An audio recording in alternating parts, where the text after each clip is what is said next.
خلیل بھائی کہہ رہے ہیں کیا شوہر بیوی کے جنازے کو کندھا دے سکتا ہے؟ جی ہاں، شوہر بیوی کے جنازے کو تو کندھا دے سکتا ہے، کوئی مذائقہ نہیں ہے، بس یہ ہے کہ اس کو چھو نہیں سکتا۔ چہرہ بھی دیکھ سکتا ہے، کندھا بھی دے سکتا ہے، اور بوقت ضرورت قبر میں بھی اتار سکتا ہے۔ اگر کوئی اور محرم نہیں ہے ساتھ میں جو قبر میں اتارے تو قبر میں بھی اتار سکتا ہے، البتہ جسم کو نہیں چھو سکتا ہے، اس کے چھونے سے منائیگی ہے۔ آگے چلیے، کیا کریں؟ گجر نمبر 1 کیا کریں؟ السلام علیکم۔ جی وعلیکم السلام۔ دار راہیہ السلام علیکم۔ جی وعلیکم السلام۔ کہہ رہے استاد دی، موسیٰ علیہ السلام کو نبوت کہاں ملی اور کس عمر میں ملی، اور موسیٰ علیہ السلام کو کون کون سے معجزے عطا کیے گئے ہیں؟ تقریباً 9 معجزوں کا ذکر ہے جو قرآن کریم میں جن کا تذکرہ ہے۔ تقریباً 9 معجزے ان کو جو ہے دیے گئے تھے، جن میں عصا کہ جب اس کو زمین پر ڈالتے تو وہ جو ہے سانپ بن جاتا تھا۔ ایسے ہی آپ کا ایک ہاتھ تھا جو بچپن میں جل گیا تھا، آپ اس کو اپنے یہاں جو ہے بغل میں دبا کر کے جب نکالتے تھے تو وہ چمکتا ہوتا تھا، روشن ہوتا تھا۔ اس کے علاوہ علماء نے ان کو بھی شمار کیا ہے کہ جو خون کا ایک عذاب آیا تھا، مینڈکوں کا عذاب آیا تھا، ٹڈیوں کا عذاب آیا تھا، جوؤں کا عذاب آیا تھا، تو کئی ساری چیزیں ہیں، تو ان کو بھی علماء نے معجزات میں ہی شمار کیا ہے۔ تو کئی سارے معجزات تھے۔ رہ گئی بات یہ کہ عمر کس سال میں، نبوت کس سال میں ملی ہے، تو اکثر انبیاء کو 40 سال کی عمر میں نبوت ملی ہے، تو حضرت موسیٰ علیہ السلام کو بھی 40 سال ہی کی عمر میں نبوت ملی۔ اور جب آپ مدین سے واپس مصر تشریف لا رہے تھے، اس وقت کوہ وادی طور کے اندر، وادی طوا کے اندر، انک بالوادی المقدس طوا، جیسا کہ سورہ بقرہ کے اندر ذکر ہے کہ انک بالوادی المقدس طوا، کہ اے موسیٰ آپ طوا کی مقدس وادی میں ہیں، فخلع نعلی، آپ اپنے جوتے اتار لیجئے، اننی انا اللہ، یہ میں الگ الگ جگہوں سے پڑھ کے آپ کو بتا رہا ہوں، اننی انا اللہ، کہ میں تمہارا رب ہوں۔ تو جب واپس تشریف لا رہے تھے، وہ لمبا واقعہ ہے، آپ تفسیر میں پڑھیں گے تو پوری تفسیر آپ کو وہاں مل جائے گی۔ تو وادی طوا میں جب آپ کی عمر 40 سال تھی اور آپ کی شادی ہو گئی تھی حضرت شعیب علیہ السلام کی صاحبزادی سے، آپ مدین سے مصر تشریف لا رہے تھے، تو راستے میں ٹھنڈ لگی، جس کی وجہ سے آپ اپنی بیوی کے لیے گرم کیا کہتے ہیں آگ لینے کے لیے، دیکھا کہ دور ایک جگہ روشنی ہو رہی ہے، آپ نے کہا اپنی بیوی سے کہ آپ یہاں ٹھہرو، میں روشنی لے کر کے جاتا ہوں۔ لیکن جب وہاں پہنچے تو معلوم ہوا کہ وہ نور تھا، وہ کوئی آگ نہیں تھی، نور تھا اللہ تبارک و تعالیٰ کی طرف سے۔ جب آپ وہاں پہنچے تو پھر اللہ تبارک و تعالیٰ نے آپ کو نبوت سے سرفراز فرمایا۔ تو یہ ہے نبوت کا واقعہ۔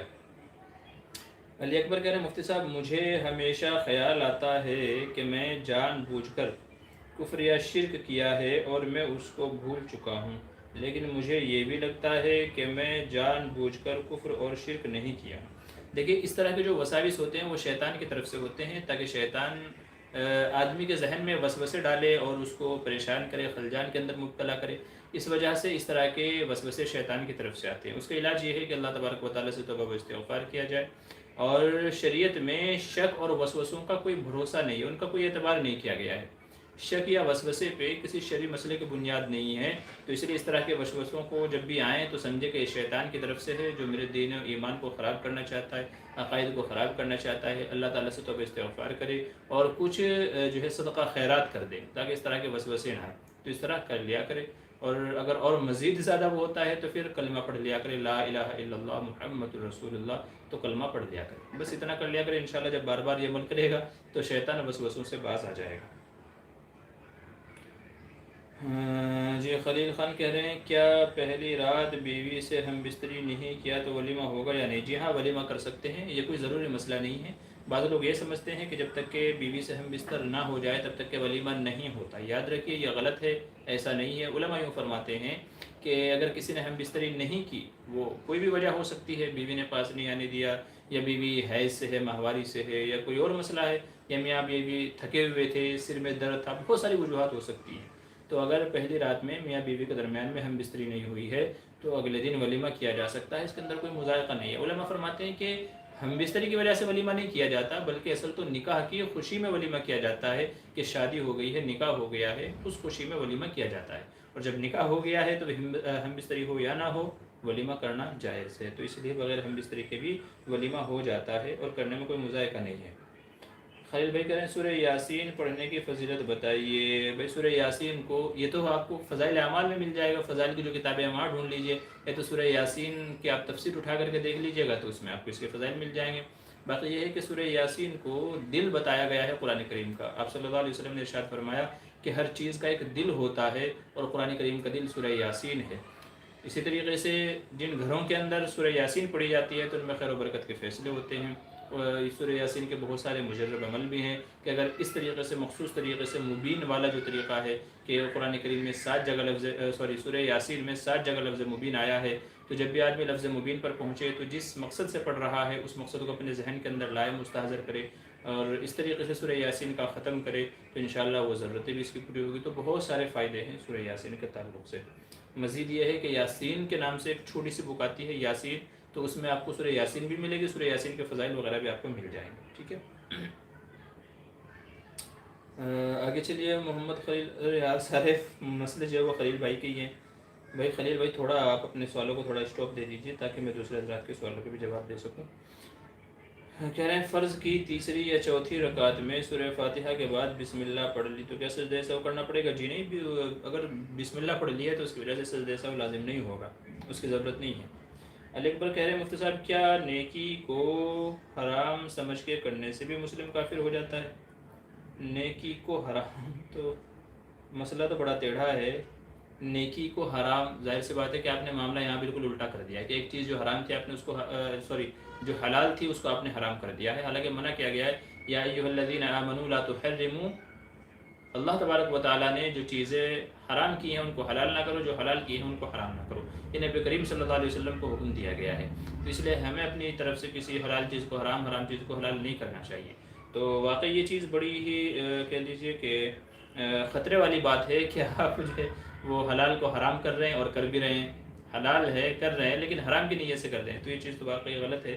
تو اس چیز سے توبہ استغفار کرنا چاہیے۔ باقی کفر کا جو مسئلہ آپ نے بتایا ہے کہ کفر کا حکم لگے گا یا نہیں، تو فی الحال میرے علم میں تو نہیں ہے کہ بھئی اس کو کافر کہا جائے، کوئی فی الحال مسئلہ میرے ذہن میں نہیں ہے۔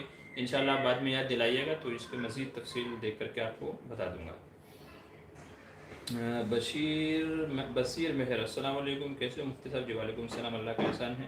فین آف مفتی معمور بدر، السلام علیکم، جی وعلیکم السلام ورحمۃ اللہ۔ خلیل بھائی کہہ رہے ہیں کیا 100 بار سبحان اللہ پڑھنے سے 1000 نیکیاں نامہ یا اعمال میں لکھی جاتی ہیں اور 1000 گناہ مٹا دیے جاتے ہیں؟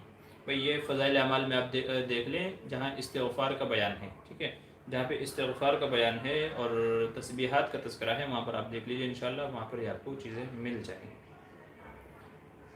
اشخان، السلام علیکم مفتی صاحب، اسلامی کیلنڈر کے حساب سے روزہ کھولنا کیسا ہے؟ کیا کہہ رہے ہیں؟ اس ایپ کا نام مسلم پریئر پرو ہے۔ دیکھیے اسلامی کیلنڈر جو آپ ایپ بتا رہے ہیں، یہ جو اپلیکیشن وغیرہ ہیں ان کا کوئی ایسا بھروسہ نہیں ہے، چونکہ یہ ایک سسٹمیٹک ایک سافٹ ویئر ہے، سافٹ ویئر کے اعتبار سے اس میں سب چیزیں فٹ کی جاتی ہیں، تو اس میں کمی زیادتی کا احتمال ہے، ہو سکتا ہے ٹائم آگے پیچھے ہو جائے، ٹھیک ہے، ہو سکتا ہے تاریخ آگے پیچھے ہو جائے، چونکہ وہ سافٹ ویئر جیسا ڈالا ہے ویسا وہ آپ کو بتاتا ہے۔ اس سے بہتر یہ ہے کہ آپ اپنی مسجد کی گھڑی اپنے اس کے ٹائم ٹیبل اس کے اعتبار سے آپ اپنے ٹائم ٹیبل کو متعین کیجیے، اپنی مسجد کی جو گھڑی ہے اس سے اپنے گھڑی کو ملا لیجئے، اور آپ کے یہاں جب اذان ہوتی ہے تو بندش کا اعلان ہوتا ہے تب سحری بند کر دیں، اور جب اذان ہوتی ہے اس وقت آپ افطار کریں، کیونکہ گھڑی کا میں نے بتایا تو ایک سسٹم ہے، ایک سافٹ ویئر ہے جو انسانوں نے بنایا ہے، اور وہ بھی انہوں نے ایک اندازہ لگا کر کے، جو جنتریاں ہوتی ہیں وہ بھی ایک اندازہ والی ہوتی ہیں، ان کی بنیاد پہ انہوں نے ان کو بنایا ہوا ہے، تو اس لیے ممکن ہے، ہو سکتا ہے کہ اس کے اندر غلطی ہو جائے، تو اس کے اوپر زیادہ بھروسہ نہ کریں، کیونکہ ہو سکتا ہے آپ کا روزہ خراب ہو جائے۔ اس سے بہتر یہ ہے کہ آپ اپنی مسجد کے ٹائم ٹیبل کے اعتبار سے، گھڑی کے اعتبار سے اپنے روزے کو رکھنا اور افطار کرنا شروع کریں۔ کہہ رہے ہیں کہ بیوی سے ہم بستری کیا اور منی نہیں نکلی تو کیا غسل واجب ہوگا؟ وضاحت فرما دیجئے۔ اگر میاں بیوی کی شرمگاہ کا آپس میں دخول ہو چکا تھا، اگر دخول ہو چکا تھا، ٹھیک ہے، چنانچہ فقہاء فرماتے ہیں کہ حشفہ اگر غائب ہو جائے، یعنی عضو مخصوص کے اوپر کا جو حصہ ہوتا ہے اگر وہ بیوی کی شرمگاہ میں چلا گیا، اندر گھس گیا، تو پھر کہہ لیجئے کہ اب غسل واجب ہوگا دونوں کے اوپر، بیوی کے اوپر بھی شوہر کے اوپر بھی، بھلے ہی انزال ہوا ہو یا نہ ہوا ہو، منی نکلی ہو یا نہ نکلی اس سے کوئی فرق نہیں پڑے گا، لیکن اگر دخول ہو گیا ہے، دونوں کی شرمگاہیں آپس میں مل گئی ہیں، حشفہ غائب ہو گیا ہے، تو پھر غسل واجب ہوگا۔ ہاں اگر کوئی بندہ ایسا ہے کہ دخول نہیں ہوا ہے، صرف اوپر کے حصے پہ آدمی اپنا عضو مخصوص رگڑ رہا ہے، ٹھیک ہے، دخول نہیں ہوا ہے، تو اب ایسی صورت میں یہ ہے کہ جب دخول نہیں ہوا ہے تو اگر مرد کو منی نکل آئی، انزال ہو گیا، تو مرد کے اوپر غسل واجب ہوگا، اور عورت کو جب تک دخول نہ ہو جائے یا اس کا بھی انزال نہ ہو جائے، اس کی بھی منی نہ نکل آئے، تب تک عورت کے اوپر غسل واجب نہیں ہوگا. یہ جب ہے جب کہ اوپر کے حصے پر صرف ٹچ کیا جائے، مس کیا جائے، دخول نہ ہو. ٹھیک ہے، یہ مسئلہ ہے. بصیر کہہ رہے ہیں مفتی صاحب کیا ویکسین لگانا ضروری ہے؟ دیکھیے ضروری تو نہیں ہے. ضروری اس وجہ سے نہیں ہے کہ اب تک کے ڈاکٹر لوگ یہ طے نہیں کر سکے ہیں کہ اس سے واقعی فائدہ ہوگا کہ نہیں ہوگا. ویکسین سے یہ 100% نفع دے گی، اب تک ڈاکٹر لوگ بھی یہ ڈیسائیڈ نہیں کر سکے ہیں. تو جب اب تک کے ڈاکٹر لوگ بھی ڈیسائیڈ نہیں کر سکے ہیں، کوئی کہتا ہے اس میں فائدہ ہے، کوئی کہتا ہے نقصان ہے، تو جب اب تک کہ یہ چیز مختلف ہی رہی ہے، ڈاکٹر لوگ کو ڈیسائیڈ نہیں کر سکے ہیں، تو اس لیے اس کو ضروری نہیں کہا جائے گا کہ بھئی لگوانا ہی ضروری ہے. ہاں یہ ہے کہ بھئی گورنمنٹ کے اعتبار سے، قانون کے اعتبار سے، وہ چاہے جس ملک کے ہوں، تو گورنمنٹ اور قانون کے اعتبار سے، چونکہ اگر آپ نہیں لیں گے تو آپ کو بہت ساری سہولتوں سے محروم ہونا پڑے گا. جیسے آپ کہیں فلائی نہیں کر سکتے ہو، آپ فلائٹ میں نہیں بیٹھ سکتے ہو، آپ کسی ہوٹل میں، کسی کمپنی میں جاب نہیں کر سکتے ہو جب تک کہ آپ کے پاس سرٹیفکیٹ نہیں ہوگا ویکسین لگوانے کا. ٹھیک ہے، ایسے ہی آپ ٹرین میں نہیں جا سکتے ہو، اور بہت ساری چیزیں اب آگے ایسی آنے والی ہیں کہ اگر آپ نے ویکسین نہیں لی ہے تو ان تمام سہولتوں سے آپ کو محروم کر دیا جائے گا. نیز آگے چل کر کے ایک زمانہ ایسا آئے گا، ابھی تو نہیں ہے، لوگ نہیں سمجھ رہے ہیں، لیکن آگے چل کر کے ایک زمانہ ایسا آئے گا کہ جن لوگوں نے ویکسین لگوا لی ہے وہ ان لوگوں پہ الزام دیں گے جنہوں نے اب تک کے ویکسین نہیں لگوائی ہے، اور بولیں گے کہ ان کی وجہ سے بیماریاں پھیل رہی ہیں، کیونکہ ہم تو ویکسین لگا کے سیف ہو گئے، اب ہم کو تو یہ بیماری نہیں آئے گی. ان لوگوں کی وجہ سے، جیسے پہلے زمانے میں چھوت اچھوت کا ہوتا تھا نا، چھوت اچھوت کی بیماری ہوتی تھی کہ بھئی یہ گندے لوگ ہیں، یہ بیکار لوگ ہیں، بیمار لوگ ہیں، ان سے بیماری پھیلتی ہے. تو وہی چیز آگے چل کر کے ہوگا. اگر آپ نے ویکسین نہیں لی ہے اور اکثر لوگ لے چکے ہوں گے، تو ایک تو ویکسین مہنگی کر دی جائے گی، اور دوسرے کیا ہے، لوگوں کی مینٹلٹی بن جائے گی کہ بھئی بیماری ان کی وجہ سے پھیل رہی ہے چونکہ انہوں نے اب تک ویکسین نہیں لی ہے. تو اس سے چل کر کے یہ ہوگا کہ آپ کو ہر بیماری کا مجرم ٹھہرایا جائے گا، الزام آپ کے اوپر آیا جائے گا.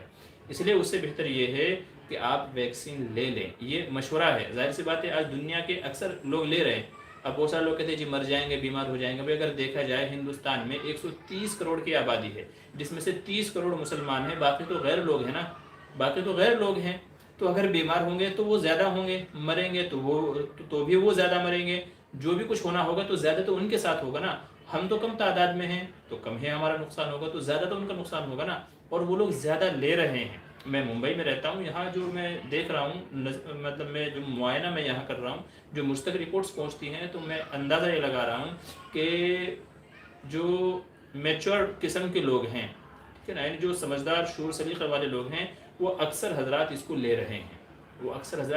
وہ الگ بات ہے کہ نفع نقصان اللہ تبارک و تعالیٰ کی طرف سے، لیکن اکثر لوگ اس کو لے رہے ہیں. تو اس لیے اگر آپ بھی بہت ساری سہولتوں سے محروم نہیں ہونا چاہتے، آگے چل کر کے نقصان نہیں اٹھانا چاہتے، مجرم نہیں بننا چاہتے، ٹھیک ہے، چھوت اچھوت والی چیز نہیں کروانا چاہتے، تو پھر بہتر ہے کہ آپ بھی ویکسین لے لیجئے. اب ایک چیز اور پوائنٹ کی میں آپ کو بتاتا چلوں. آپ ویکسین لے رہے ہیں تو بسم اللہ پڑھ کر کے ویکسین جب آپ لینے کے لیے جائیں تو آپ 2 عمل کر لیجئے گا. آپ 2 عمل کر لیجئے گا ویکسین لینے سے پہلے.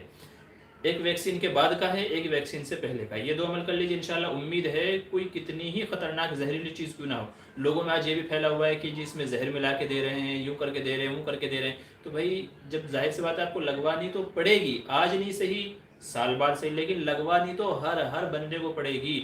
جو بھی ہے ہر ایک کو لگوانی پڑے گی. یہ بات آپ یاد رکھ لیجئے کہ ہر ایک کو لگوانی پڑے گی.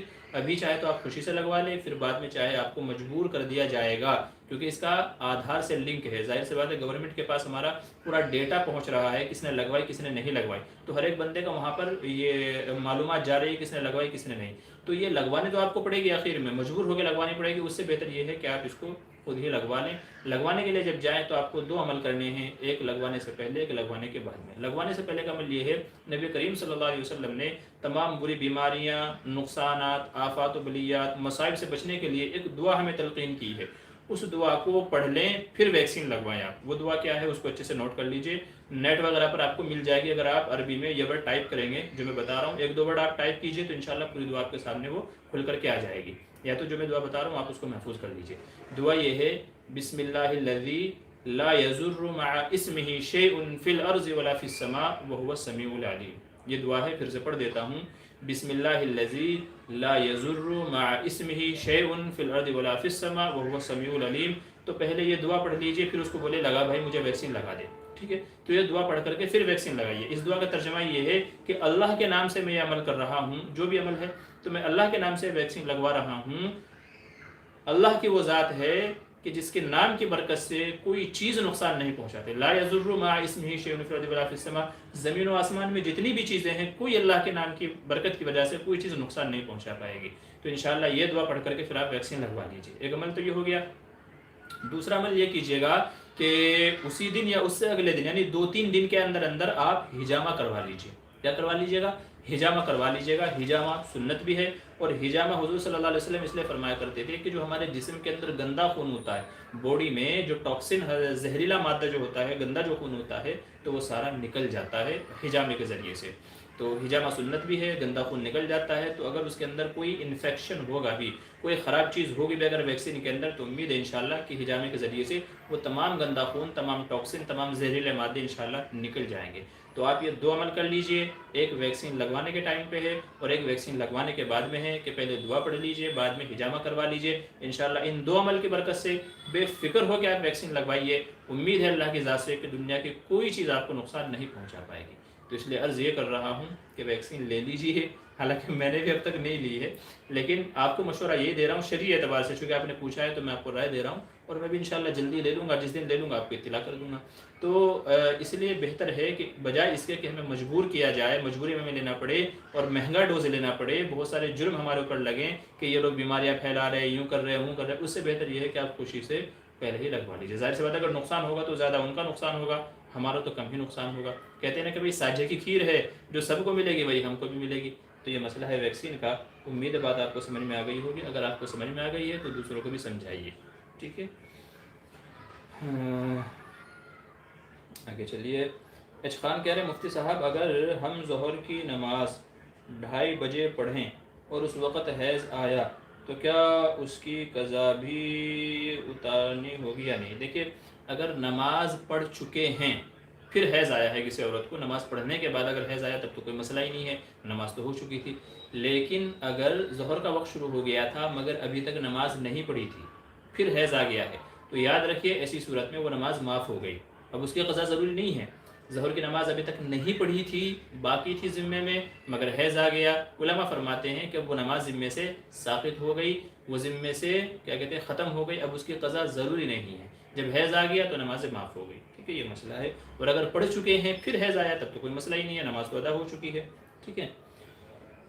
آگے چلیے۔ فیاض احمد السلام علیکم، جس کو نماز میں کوئی سورہ یاد نہ ہو تو کیا پڑھنا چاہیے؟ نماز میں کم از کم سورہ فاتحہ تو یاد ہوگی، سورہ فاتحہ کے ساتھ میں قل هو اللہ تو یاد ہوگی، قل هو اللہ تو یاد ہوگی نا۔ قل هو اللہ صرف 3 آیتیں ہیں، انا اعطیناک میں 3 آیتیں ہیں، والعصر میں 3 آیتیں، تو یہ 3 4 آیتوں کی چھوٹی چھوٹی صورتیں ہیں، ان کو یاد کرنے کی کوشش کرنی چاہیے۔ اور جب تک کہ اگر یہ بھی یاد نہیں ہے، کچھ بھی یاد نہیں ہے، حالانکہ میں یہ سمجھتا ہوں کہ اس زمانے میں بھی ایسا مسلمان ملنا کہ جس کو کچھ بھی یاد نہیں ہے، میں سمجھتا ہوں کہ وہ مسلمان ہی نہیں ہے، وہ مسلمان ہی نہیں ہے۔ کم سے کم اس نے اپنے ماں باپ کو تو دیکھا ہوگا، وہ نمازیں پڑھتے ہوں گے، قرآن پڑھتے ہوں گے، مسجد میں کبھی تو جمعہ میں گیا ہوگا، عید میں تو گیا ہوگا، تو سن کے بہت ساری چیزیں ایسے ہی یاد ہو جاتی ہیں آٹومیٹک۔ بھلے بندہ نماز نہ پڑھے لیکن سورہ فاتحہ، قل هو اللہ، یہ چیزیں تو ایسی ہیں کہ ان پڑھ کو بھی یاد ہو جاتی ہیں۔ تو اگر کوئی ایسا مسلمان ہے کہ جسے کچھ بھی پتہ نہیں ہے، ٹھیک ہے، تو اس کو جو بھی یاد ہو تو وہ پڑھ لے، اگر کچھ بھی یاد نہیں ہے تو خاموش کھڑا رہے۔ اور ایسے میں کہتا ہوں کہ سب سے بہتر یہ ہے ایسے میں کہ وہ امام صاحب کے پیچھے نماز پڑھنے کی کوشش کرے، فرائض جو ہیں وہ امام صاحب کے پیچھے پڑھیں، کیونکہ جب امام صاحب کے پیچھے رہیں گے تو ہم کو اپنی قرات نہیں کرنی ہے، امام صاحب کے پیچھے ہیں، تو جب امام صاحب کے پیچھے ہیں ہمیں کچھ کرنے کی ضرورت نہیں ہے، ہماری نماز کامل و مکمل ہو جائے گی۔ تو جماعتوں کا اہتمام کرے، جماعتوں کی پابندی کرے تاکہ ہماری نمازیں اچھے طریقے سے ادا ہو جائیں۔ اور اگر اپنی انفرادی جیسے سنتیں ہیں، نوافل ہیں، یا اپنی ویسی نمازیں، فرض نماز بھی ہے انفرادی، تو اگر اسے کچھ بھی نہیں آتا ہے تو خاموش کھڑا رہے، بس یوں کرے کہ نماز کے اخیر میں سجدہ سہو کر لے، چونکہ سورہ فاتحہ کا پڑھنا بھی واجب ہے، ٹھیک ہے، اس کے ساتھ سورت کا ملانا بھی واجب ہے۔ تو اگر یہ چیزیں نہیں پائی گئی تو سجدہ سہو لازم ہوگا، تو اس لیے یہ کرے کہ اخیر میں سجدہ سہو کر لے تاکہ واجب کی تلافی ہو جائے، اور ایک آدھ آیت جو بھی کچھ یاد ہے تو کچھ نہ کچھ پڑھ لیا کرے، چونکہ فرض کی ادائیگی ہو جانی چاہیے۔ قرآن کریم میں ہے فَقْرَؤْا مَا تَيَسَّرَ مِنَ الْقُرْآنِ، کہ کم از کم 30 حرفوں پر مشتمل کوئی آیت چھوٹی ہو یا بڑی ہو، تو اگر بندے نے پڑھ لی ہے تو فرض اس کے ذمے سے ادا ہو گیا۔ تو کم سے کم ربنا آتنا فی الدنیا تو آتی ہی ہوگی، نہیں آتی ہے تو سیکھ لے، 2 منٹ مشکل سے لگتے ہیں، ربنا آتنا فی الدنیا حسنہ وفی الآخرۃ حسنہ، تو یہ یاد کر لے اور آخر میں سجدہ سہو کر لے تو نماز اس کی ہو جائے گی۔ تو یہ طریقہ اپنائیں۔ اچھا کہ چلیے، عارف ڈونگرے، السلام علیکم مفتی صاحب، آپ کیسے ہو؟ جی اللہ کا احسان ہے۔ دوسرے پارے میں جو حضرت طالوت کا ذکر ہے، کیا وہ نبی تھے یا پھر اس میں اختلاف ہے؟ جواب مطلوب ہے۔ طالوت جو ہے وہ نبی تھے، اکثر تفسیر میں ایسا ہی لکھا ہوا ہے کہ طالوت جو ہے وہ نبی تھے اور قوم کی رہبری اور رہنمائی کر رہے تھے۔ جب وہ بوڑھے ہو گئے تو اللہ تبارک و تعالیٰ نے حضرت داؤد علیہ السلام کو نبی بنایا، ٹھیک ہے۔ تو طالوت کو نبوت کی صراحت کی ہے کہ وہ بنی اسرائیل کے نبی تھے۔ آگے چلیے، کیا کہہ رہے ہیں محمد خلیل، نفل نماز کی فضیلت بتائیے۔ بھائی نفل تو نفل ہی ہے، قیامت کے دن بعض احادیث میں ہے کہ اللہ تبارک و تعالیٰ جب بندے کی نمازوں کا روزوں کا حساب لے رہا ہوگا تو پوچھا جائے گا کہ نمازوں میں، فرض نمازوں میں، فرض روزوں میں یا اور دوسری چیزوں میں، زکوٰۃ وغیرہ میں اگر کچھ کمی کوتاہی رہ گئی ہوگی تو اللہ تعالیٰ فرمائیں گے دیکھو میرے بندے کے پاس میں کچھ نوافل ہیں کہ نہیں، نفلی نمازیں، نفلی روزے، زکوٰۃ صدقہ خیرات ایسے ہی ہے کہ نہیں ہے، اگر ہوگا تو اس سے اس کی کمی اور تلافی پوری کر دی جائے گی۔ بقیہ تو اوابین کی ہے، چاشت کی ہے، تو ان کی الگ الگ فضیلتیں ہیں۔ تو بہرحال نفل کا معنی زیادتی کے اضافے کے ہیں، تو جتنا آدمی کے پاس زیادہ ہوگا تو اتنا ہی اس کے کام آئے گا۔ آج دنیا میں زیادہ سے زیادہ مال اسی لیے کمانا چاہتے ہیں، اپنے پاس رکھنا چاہتے ہیں کہ بھئی کام آئے، تو نوافل کا ذخیرہ بھی اسی لیے پاس میں رکھنا چاہیے کہ جب کل قیامت میں، چونکہ ہماری نمازیں کیسی ہیں ہم سب جانتے ہیں، نہ صحیح ڈھنگ سے رکوع کرتے ہیں، نہ سجدہ کرتے ہیں، نہ قرات ہوتی ہے، کھڑے نماز میں سوچ کہیں اور رہے ہیں، ذہن ہمارا کہیں اور ہے، تو نمازیں ہماری کیسی ہوتی ہیں ہم سب کو پتہ ہے۔ تو اس لیے نوافل کا ذخیرہ اپنے پاس میں رکھنا چاہیے کیونکہ یہی کام آئے گا۔ رویل انفوٹیک ملٹی سروس کہہ رہے ہیں کیا مولانا کلیم صدیقی صاحب کی رہائی کے لیے کوئی خصوصی عمل بتائیے۔ جی اس سلسلے میں جو ہے ایک تو ایک دعا آپ پڑھتے رہیے، اللہم انا نجعلک فی نحورہم ونعوذ بک من شرورہم، اللہم انا نجعلک فی نحورہم ونعوذ بک من شرورہم۔ علماء نے اس کو ہر قسم کی مصیبت، پریشانیاں، دشمن کی طرف سے خوف، ڈر، ظالم کی طرف سے جب ظلم کا خوف ہو تو اس وقت یہ دعا پڑھنے کی تلقین کی گئی ہے، ترغیب کی گئی ہے۔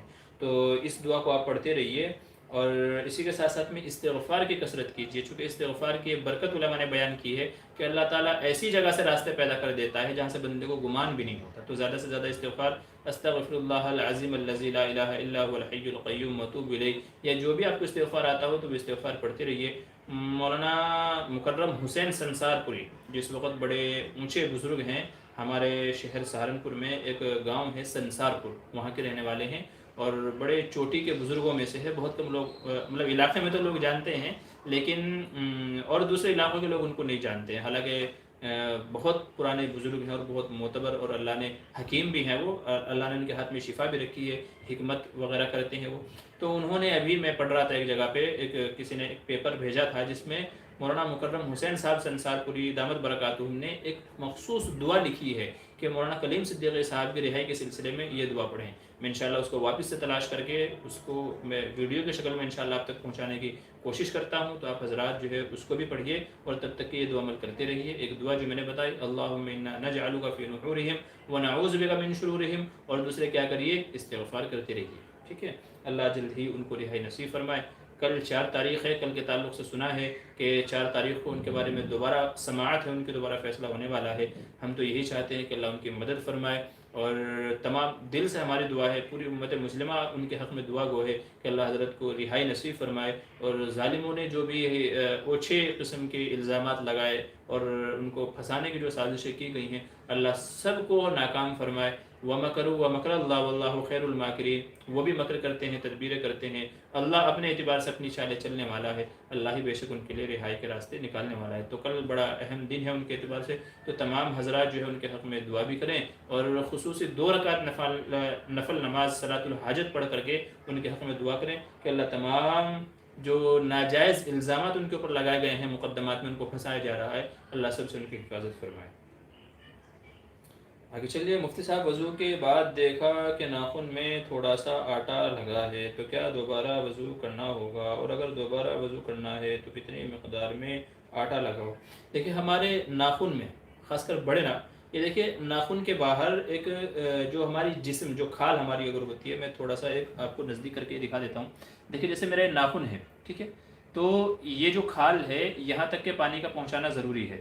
اگر ناخن بڑے ہیں جو اس کو چھپا لیتے ہیں، جیسے عورتوں کو بڑے ناخن رکھنے کا شوق ہوتا ہے، تو اگر ناخن بڑے ہیں جس سے یہ ہماری جو یہ کھال ہے جس کو دھونا چاہیے، جب ہم ناخن کاٹ لیتے ہیں تو کھال ظاہر ہو جاتی ہے، تو اس کو وضو میں دھونا ضروری ہے. تو اگر کسی نے ناخن بڑھا لیے ہیں، ٹھیک ہے، ناخن بڑھا لیے ہیں جس سے وہاں تک پانی نہیں پہنچتا جہاں تک پہنچنا چاہیے.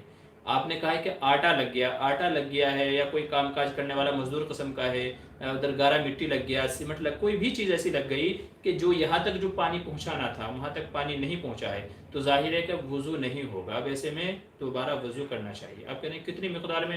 دیکھیں جو اعضاء وضو کے اندر دھونا فرض ہے ان میں چہرہ ہے، دونوں ہاتھ ہے کوہنیوں تک، سر کا مسا ہے اور پیر ہے. تو ظاہر ہے کہ اگر ان میں سے ایک بال کے برابر بھی، اگر ایک بال کے برابر بھی کسی جگہ پانی نہیں پہنچا، یہ 4 فرائض ہیں، ان کو جس طریقے سے دھونا چاہیے، اگر اتنا دھونے میں اگر ایک بال کے برابر بھی کوئی جگہ سوکھی رہ گئی تو یاد رکھیے وہاں تک پانی نہیں پہنچا، تو یاد رکھیے کہ وضو نہیں ہوگا، آپ کو دوبارہ وضو کرنا پڑے گا. تو اس لیے تھوڑی سے تھوڑی مقدار ہوگی، تو اگر کھال پہ پانی نہیں پہنچا ہے تو کتنی ہی تھوڑی مقدار کیوں نہ ہو پھر بھی وضو نہیں ہوگا، دوبارہ وضو کرنا پڑے گا. شرط یہی ہے کہ یہ حصہ اس کو اچھے سے آپ دیکھ لیجئے کہ جو یہ کھال کا حصہ ہے یہاں تک، ٹھیک ہے، بہت اندر تک کے جو یہ حصہ ہے وہاں تک نہیں کہہ رہا ہوں بلکہ اوپر کا جو یہ حصہ ہے، ٹھیک ہے، وہ ہر آدمی جب ناخن کاٹتا ہے تو ناخن کاٹنے کے بعد میں آدمی کے ان کی جو سچویشن ہوتی ہے، تو یہ جو سچویشن ہوتی ہے ناخن کاٹنے کے بعد میں وہ ہر کسی کو پتہ ہے، تو ہر آدمی اندازہ لگا سکتا ہے کہ کس اعتبار سے ہے اور کتنا ہے. حافظ محمد ابرار AK کہہ رہے ہیں سامان کے کارٹون پر نماز پڑھنا کیسا ہے؟ دیکھیں اگر وہ ہارڈ میٹیریل ہے، ٹھیک ہے، سجدہ کرنے میں دبانے سے دبتا نہیں ہے تو نماز ہو جائے گی. اب وہ چاہے گتے کا ہو یا چاہے لکڑی کا ہو یا کسی اور چیز کا ہو، اگر وہ دبتا نہیں ہے سجدے کے وقت میں تو پڑھی جا سکتی ہے. بینچ ہو یا تو گدا ہو جو دبتا نہیں ہے، ٹھیک ہے، لکڑی کا کوئی سامان ہے یا تو پلاسٹک کا کوئی سامان ہے یا تو کاغذ گتا وغیرہ کا کوئی سامان ہے، تو کوئی بھی سامان ہو کسی کے اوپر بھی نماز پڑھی جا سکتی ہے. بس شرط یہ ہے کہ وہ پاک ہو اور جب سجدہ کرے تو وہ سجدے میں دبتا نہ ہو، بس یہ شرط ہے، باقی نماز ہو جائے گی. کیا کہہ رہا ہے؟ سوری حضرت میں سلام کرنا بھول گیا. السلام علیکم. جی وعلیکم السلام. اچھا کوئی بات نہیں. اچھا دار رائے کرے مفتی صاحب پورا بتانا کہ کون کون سے معجزات آتے ہیں موسیٰ علیہ السلام کو ضروری ہیں سننا پلیز صاحب. جی انشاءاللہ مجھے بعد میں یاد دلا دیجیے گا تو موسیٰ علیہ السلام کو کیا کیا معجزات دیے گئے تھے، میں مستقل اس کے اوپر ایک ویڈیو بنا دوں گا انشاءاللہ. آپ مجھے بعد میں یاد دلا دیجیے گا. کسی بھی ہماری لیٹسٹ جو ویڈیو ہم اپلوڈ کرتے ہیں تو یعنی نئی ویڈیو کے کمنٹ میں آپ کر دیجیے گا، میں دیکھ کر کے انشاءاللہ اس کے اوپر ویڈیو بنا دوں گا. محمد خلیل خان کہہ رہے ہیں سینیٹائزر یوز کرنا کیسا ہے؟ بھائی ویسے تو اس کے اوپر میری ویڈیو موجود ہے کہ سینیٹائزر سے مطلب اس کا یوز کرنا کیسا ہے. آپ کو پھر سے دوبارہ میں بتا دیتا ہوں کہ سینیٹائزر کا یوز کرنا جائز علماء نے کہا ہے. لوگوں کو شبہ ہوتا ہے اس وجہ سے کہ اس کے اندر الکوہل ہوتا ہے، سینیٹائزر میں الکوہل ہوتا ہے جس کی وجہ سے لوگوں کو شبہ ہوتا ہے. یاد رکھیے کہ سینیٹائزر ان کے اندر جو ہوتا ہے وہ حلال والا جو ہے الکوہل ہوتا ہے. سینیٹائزر میں جو الکوہل ہوتا ہے تو وہ حلال والا ہوتا ہے، حرام والا نہیں ہوتا. الکوہل کی 2 قسمیں ہیں، ایک حرام جو انگور سے، شراب سے اور اس طرح کی 1-2 چیزیں اور ہیں، کشمش وغیرہ منقع، تو ان سے نکالا جاتا ہے، اس کو علماء نے حرام کہا ہے. اور جو سبزیوں سے جیسے کیلا ہے اور آلو ہے اور دوسری چیزیں ان سے نکالا جاتا ہے وہ حلال کیٹیگری میں آتا ہے. تو ان کے اندر جو استعمال ہوتا ہے وہ حلال کیٹیگری والا آتا ہے، تو اس لیے اس کو علماء نے اجازت دی ہے. اور اگر 1% مان لیا جائے کہ حرام والا سینیٹائزر ہے تب بھی علماء فرماتے ہیں کہ الکوہل جو ہے اس کی خصوصیت ہے وہ تھوڑی دیر میں اڑ جاتا ہے. آپ نے ابھی لگایا 10 منٹ میں اڑ جائے گا، تو اگر آپ نے وہ لگایا ہے تو آپ 10 منٹ انتظار کر لیجئے، اس کے بعد جب وہ اڑ جائے گا تو آپ نماز پڑھ لیجئے گا، تو کوئی مسئلہ نہیں ہے. بہرحال سینیٹائزر کا یہ حکم ہے.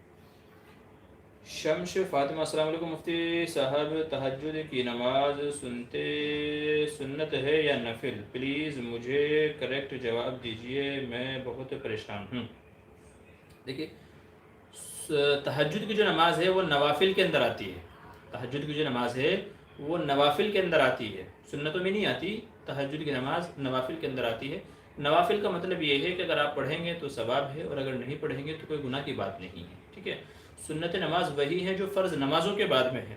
جو فرض نمازوں کے بعد جیسے ظہر کے بعد کی 2 رکعتیں ہیں، ظہر سے پہلے کی 4 رکعتیں ہیں، ایسے ہی عصر سے پہلے کی 4 سنتیں ہیں، مغرب کے بعد کی 2 سنتیں ہیں، عشاء سے پہلے کی 4 سنتیں ہیں، عشاء کے بعد کی 2 سنتیں ہیں۔ تو یہ سنتیں وہ نمازیں ہیں جو سنت کے اندر آتی ہیں۔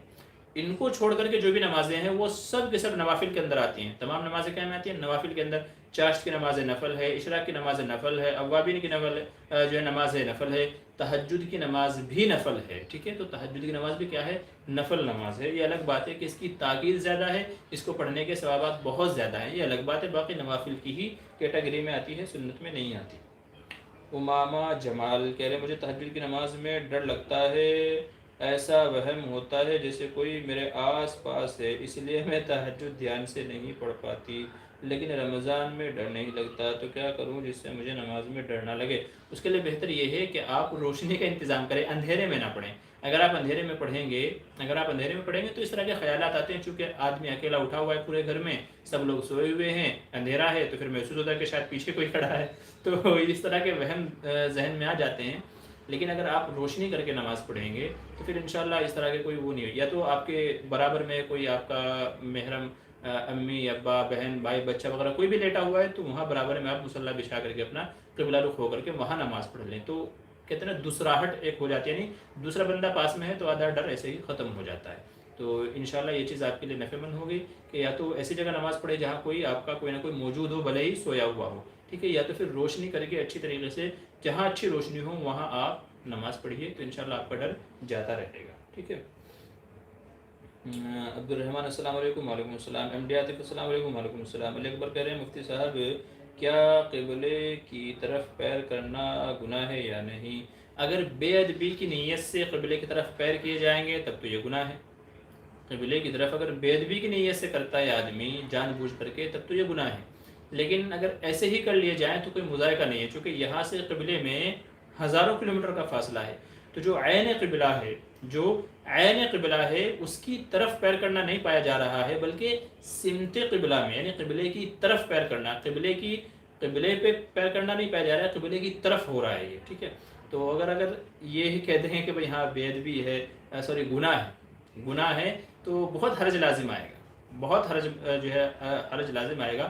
حدیث میں آپ صلی اللہ علیہ وسلم نے صرف بیت الخلاء میں قضاء حاجت کے وقت کہ آدمی نہ آگے کی طرف سے یعنی نہ رخ کرے نہ پیچھے کا حصہ کرے قبلے کی طرف، اس سے تو منع کیا ہے، لیکن پیر کرنا بھی گناہ ہے۔ میرے علم میں تو ایسی کوئی حدیث نہیں ہے، کہ جس میں قبلے کی طرف پیر کرنے کو گناہ قرار دیا گیا ہو۔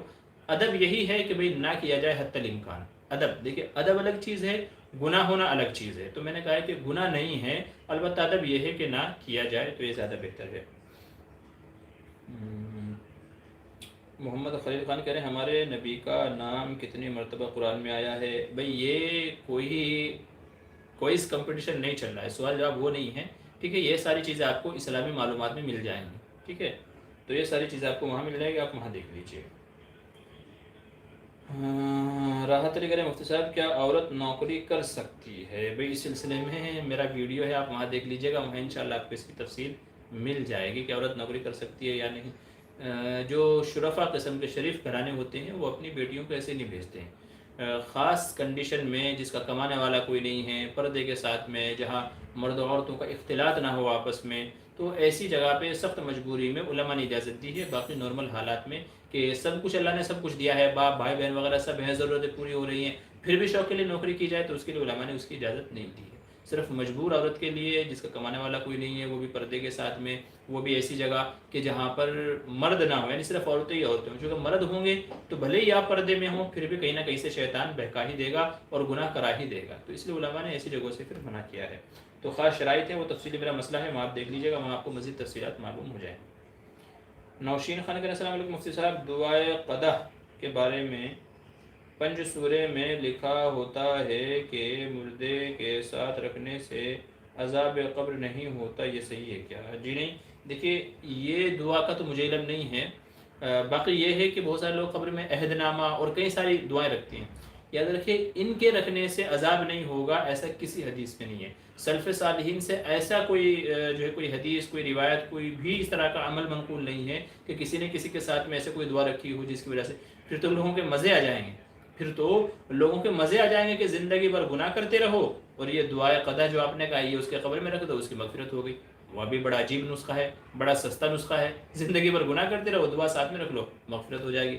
ایسا نہیں ہے، ایسا نہیں ہے کہ دعا رکھنے سے مغفرت ہو جائے، ایسا نہیں ہے۔ قبروں میں عہد نامے رکھے جاتے ہیں، اور بہت سارے لوگ قرآن رکھتے ہیں، بہت سارے لوگ کعبہ شریف سے کپڑا غلاف کسی کو مل جاتا ہے وہ لے کے آتے ہیں، وہ قبر کے اندر رکھتے ہیں۔ نہ جانے کیسی کیسی چیزیں لوگ قبر کے اندر رکھتے ہیں کہ عذاب قبر نہ ہو۔ یاد رکھیے ان چیزوں کی وجہ سے عذاب قبر نہیں ہٹایا جائے گا، وہاں تو اعمال چلتے ہیں کہ دنیا میں آپ نے کیا کیا تھا، اس کی بنیاد پہ آپ کے ساتھ قبر سلوک کرتی ہے۔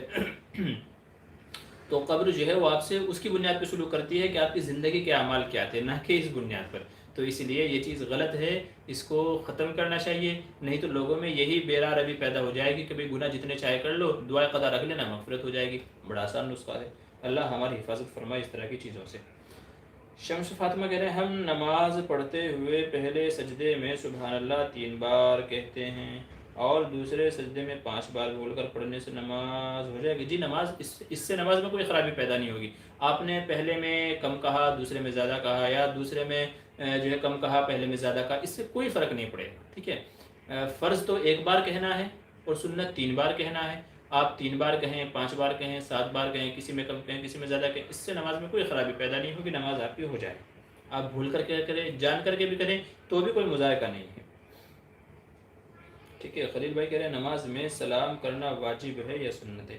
نماز میں سلام کے ذریعے سے نماز کو مکمل کرنا، اس کو واجبات میں سے علماء نے شمار کیا ہے کہ آدمی سلام کرے تو السلام علیکم ورحمۃ اللہ کے ذریعے سے سلام کرے، اس کو علماء نے واجبات میں شمار کیا ہے۔ تفصیل کے لیے آپ دیکھ لیجئے کتاب المسائل مفتی سلمان منصور پوری کی ہے، تو جہاں انہوں نے نماز کے واجبات لکھے ہیں وہاں پر اس کی صراحت کی ہے کہ لفظ سلام کے ذریعے سے نماز کو ختم کرنا، مکمل کرنا، یہ کیا ہے؟ واجب ہے، ٹھیک ہے۔ آگے چلیے، شمس فاطمہ کہہ رہے ہیں ہم نماز پڑھتے، اچھا یہ تو ہو گیا ہے۔ جی میں سب کے جواب دے رہا ہوں، ٹھیک ہے۔ بس یہ ہے کہ میں ترتیب وار تفصیل وار سب کے سوالوں کے جواب دے رہا ہوں، ٹھیک ہے۔ تو سب کے سوالوں کا جواب ملے گا، آپ بس اطمینان رکھیے، بار بار سوال کرنے کی ضرورت نہیں ہے، آپ نے ایک بار کر دیا ہمارے پاس آگے، میں انشاءاللہ جواب دے دوں گا۔ جی بشیر مہر، مفتی صاحب بہو بیمار ہو جائے اور سسرال والے چیک نہ کریں تو وہ اپنے ماں باپ کو نہیں بتا سکتی ہے کیا؟ ضرور بتائیے مجھے، میری بیوی کا پیٹ درد کرنے لگا اور 4 گھنٹے تک درد کرتا رہا، پھر اس نے ماں باپ کو فون کیا۔ جی یہ تو کہہ لیجئے کہ بہو کے اوپر ظلم ہے سسرال والوں کا، اگر کوئی سسرال والے اتنے نالائق ہیں یا اتنے لاپرواہ ہیں کہ بہو کی خبر گیری نہیں کرتے ہیں، ٹھیک ہے، بلکہ پہلی فرصت میں 4 گھنٹے تو آپ بہت دیر کی بات کر رہے ہیں۔ میں نے لوگوں کے یہاں تک کہ کیسے سنے ہیں کہ پیٹ میں درد ہوا جس سے بچہ ضائع ہو گیا، مگر گھر والوں نے فکر نہیں کی، یہ سوچ کر یہ تو نارمل درد ہے، یہ تو نارمل درد ہے، یہ سوچ کے فکر نہیں کی اور وہاں بچہ ضائع ہو گیا۔ تو اس لیے اگر سسرال والے فکر نہیں کرتے ہیں، ان کو ایک بار بولا جائے بھائی مجھے تکلیف ہے، کسی ڈاکٹر کو دکھا دے، اگر وہ نہیں سنتے، اگنور کرتے ہیں، تو فوراً اپنے شوہر کو فون لگائیں یا اپنے گھر والوں کو فون لگائیں، باپ بھائی بہن کسی کو تو فون لگائیں جو اس وقت میں اس کا آ کر کے ساتھ دے۔ درد کوئی بھی ہو چھوٹا نہیں ہوتا، ایک کان کا درد، ایک آنکھ کا درد، ایک سر کا درد ایسا ہے جو آدمی کو پاگل کر دیتا ہے۔ عورت کے لیے پیٹ کا درد کوئی آسان بات نہیں ہے، بہت بڑی بات ہے۔ تو اگر کسی کے سسرال والے ایسے ہیں، میں تو کہوں گا یہ ظلم ہے بہو کے اوپر۔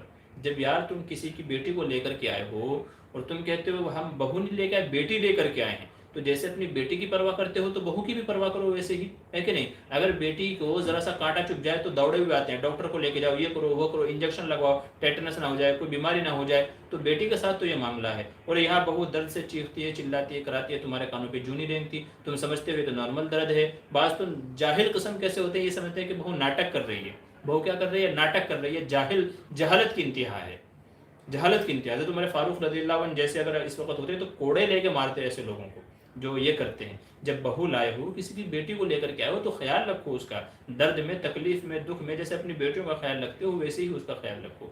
تو بہرحال گزارش یہ ہے کہ اپنے گھروں کو لے کے چلیں، گھر والوں کو لے کے چلیں، بہو آپ کی امانت ہے۔ اگر آپ کی بہو ہے تو کسی کی بیٹی بھی ہے وہ، تو اس کے اوپر ظلم نہ کریں، کسی کی بیوی بھی ہے تو جو بھی کوئی مسئلہ ہو تو فوراً جو بھی اس وقت مناسب کارروائی ہے، جس کے پاس جانا ہے، صلاح مشورہ کرنا ہے، ڈاکٹر کو بلانا ہے، اس کے پاس جانا ہے، تو فوراً وہ عمل کرنا چاہیے سارے کام کاج چھوڑ کر کے، ورنہ زندگی بھر پچھتاتے رہیں گے۔ ابھی حال ہی میں مجھے ایک نے بتایا کہ بیوی کے پیٹ میں درد ہوا، گھر والے سمجھے نارمل ہے اور بچہ ضائع ہو گیا۔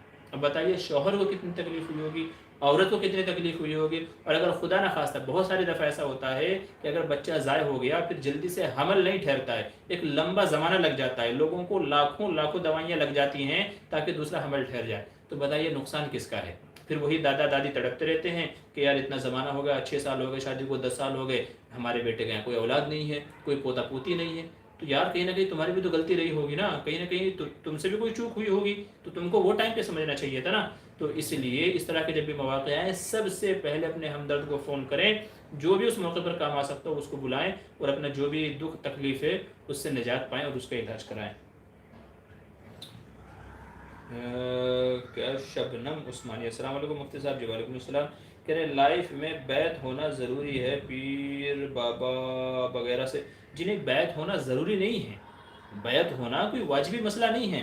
لوگ بیعت اس لیے ہوتے ہیں کہ آدمی کو سمجھ نہیں آتا کہ مجھ سے کیا گناہ ہو رہا ہے اور اس کی اصلاح کا کیا طریقہ ہے. بہت ساری دفعہ ایسا ہوتا ہے یا چیزیں مشکل آدمی کو نظر آ رہی ہیں, کوئی صلاح دینے والا نہیں ہے, کوئی مشورہ دینے والا نہیں ہے, شرعی رہنمائی کرنے والا کوئی نہیں ہے. بہت ساری دفعہ ایسا ہوتا ہے. تو ایسے لوگوں کے لیے یہ کہا ہے شریعت نے کہ بھئی آپ کیا کریں, کسی اللہ والے کے ہاتھ پر بیعت ہو جائیں, تاکہ ان سے کہیں کہ جی میرے اندر کیا کمیاں ہیں بتائیں, اس کی رہنمائی کا اس کا صحیح طریقہ کیا ہے, آپ میری رہبری کریں, مجھے گائیڈ کریں. تو اس لیے بیعت کا یہ سلسلہ ہے, اور لوگ اسی لیے بیعت ہوتے ہیں کہ آدمی کو اپنے عیوب نظر نہیں آتے, دوسرے کو نظر آتے.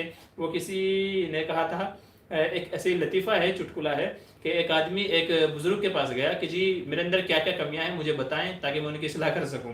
تو بابا جی نے کہا کہ بھائی ایسا ہے, بزرگ نے کہا آپ بیوی کو جا کے اس کا ایک عیب بتا دیں, بیوی کو جا کے گھر میں اس کا عیب بتا دیں تیرے اندر یہ کمی ہے, پھر دیکھنا وہ تمہارے اندر اتنے عیب بتائے گی اور ایسے ایسے عیب بتائے گی جو تمہارے اندر ہے بھی نہیں. تو اگر تم کو اپنی کمیوں کا عیبوں کا پتہ لگانا ہے تو اپنی بیوی کے اندر کمی نکال دو, وہ سارے عیب تم کو گنوا دے گی اگر تم کو اپنے عیب جاننا ہے تو.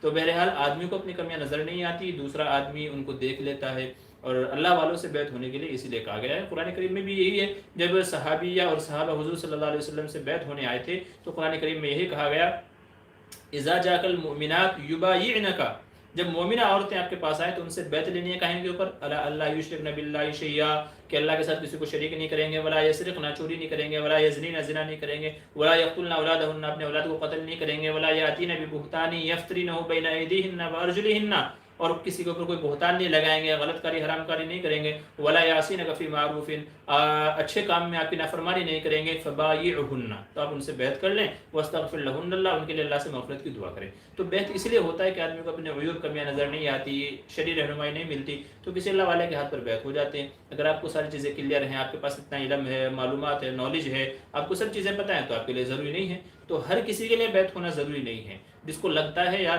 مطلب مجھے راستہ سمجھ میں نہیں آ رہا ہے, مجھے چیزیں سمجھ میں نہیں آ رہی ہیں, مجھے پریشانیوں کا حل نہیں مل رہا ہے, تو پھر ایسے شخص کے لیے کہ کسی اللہ والے سے بیعت ہو جائے, یا کم از کم بیعت نہیں ہونا چاہتا ہے تو کسی اللہ والے کو اپنا صلاح کار بنا لے, مشیر بنا لے, کہ ہر کام میں جا کر ان سے مشورہ کر لے تاکہ وہ صحیح طریقے سے اس کو گائیڈ کر سکے, اس کی رہنمائی کر سکیں.